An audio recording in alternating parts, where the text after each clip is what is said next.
You are given a fairly old piece of dicot stems and dicot root।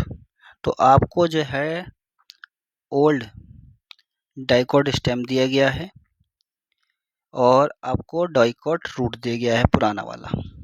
ठीक है, dicot stem और dicot root है, ये पुरानी है दोनों। Which of the following anatomical structure will you use to distinguish between the two. कौन सा एनाटॉमिकल स्ट्रक्चर आप यूज करोगे इन दोनों चीज़ों को आपस में डिस्टिंग्विश करने के लिए? कौन से एनाटॉमिकल फीचर्स हैं? तो अगर हम बात करते हैं सेकेंडरी जाइलम की, तो सेकेंडरी जाइलम जो है वो आपका ओल्ड डाइकोट स्टेम्स में भी मिलेगा और आपका डाइकोट रूट दोनों में मिलता है। ठीक है, तो अगर हम इसको गए हैं, मैं लिख देता हूँ प्रेजेंट मैं ऐसे लिखता हूँ शॉर्ट में, प्रेजेंट इन बोथ मतलब कि old piece of dicot stem और डाइकोट रूट दोनों में ही मिलेगा, आप इसे समझ जाना। तो दोनों में ही मिलता है ये, तो डिस्टिंग्विश नहीं किया जा सकता है, तो ये हो गया रॉन्ग आंसर। सेकेंडरी फ्लोएम जो है अगर देखें तो ये भी दोनों में ही प्रेजेंट होता है। ठीक है, old piece of dicot stem में भी और डाइकोट रूट में भी, तो दोनों में ही चीज़ें प्रेजेंट है, तो कॉमन हो गई। ठीक है, डिस्टिंग्विश नहीं करेंगी, तो ये क्रॉस हो गया। नेक्स्ट है कोर्टिकल सेल्स भी जो है वो दोनों की दोनों दोनों में मिलेगी। मतलब इस केस में तो आप रूट और स्टेम दोनों में ही मिलती है। तो present in both root and stem, ठीक है, दोनों में ही मिलती है। तो ये भी आपका गलत हो जाता है, क्योंकि ये भी कहीं ना कहीं डिस्टिंग्विश नहीं कर रहा है। जब दोनों एक ही चीज़ दोनों में मिल जा रही है तो कॉमन ही हो गई। नेक्स्ट है प्रोटोजाइलम आपका राइट आंसर है। क्यों प्रोटोजाइलम राइट आंसर है? क्योंकि देखो जो प्रोटोजाइलम है दो तरीके की चीज़ें हैं।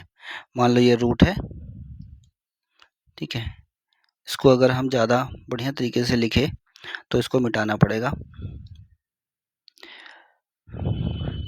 ठीक है, इसको हम बाद में लिख देंगे।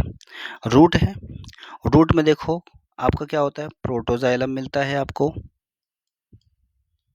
और एक मिलता है मेटाजाइलम। तो प्रोटोजाइलम जो होता है वो होता है एंडार्च, सॉरी मैंने ये गलत लिख दिया है, रूट में नहीं होता है, स्टेम में होता है। ठीक है, तो स्टेम में आपका प्रोटोजाइलम मेटाजाइलम मिलेगा, रूट में तो वो एक्सार्च में होता है प्रोटोजाइलम। तो स्टेम में आपका एंडार्च होता है। ठीक है, मतलब एंडार्च मतलब अंदर की तरफ, यानी कि टुवर्ड्स सेंटर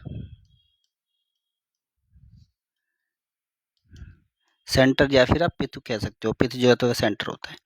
मेटाजाइलम्स जो होगी ये आपका टुवर्ड्स पेरिफेरी होगा।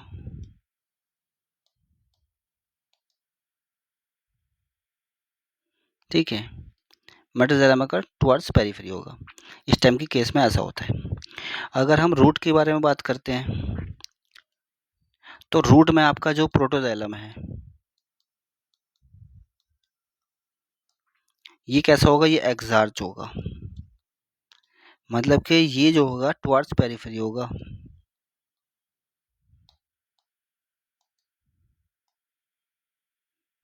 और जो मेटाजाइलम है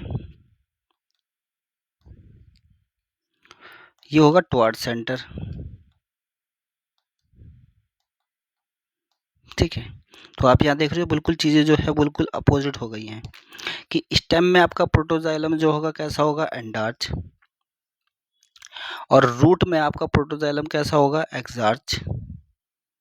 ठीक है, मतलब कि प्रोटोजाइलम टुवर्ड्स सेंटर होगा स्टेम में, और वहीं आप देखोगे रूट में तो प्रोटोजाइलम जो होगा टुवर्ड्स पेरिफेरी होगा।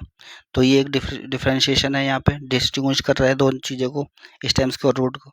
मेटाजाइलम्स के लेवल पे भी डिस्टिंग्विश हो रहा है कि मेटाजाइलम्स जो होगा कहाँ पे होगा, टुवर्ड्स पेरिफेरी होगा, किसमें, स्टेम के केस में, और रूट के केस में मेटाजाइलम्स कैसा होगा, टुवर्ड्स सेंटर्स होगा। ठीक है, तो राइट आंसर आपका क्या हो गया, सी।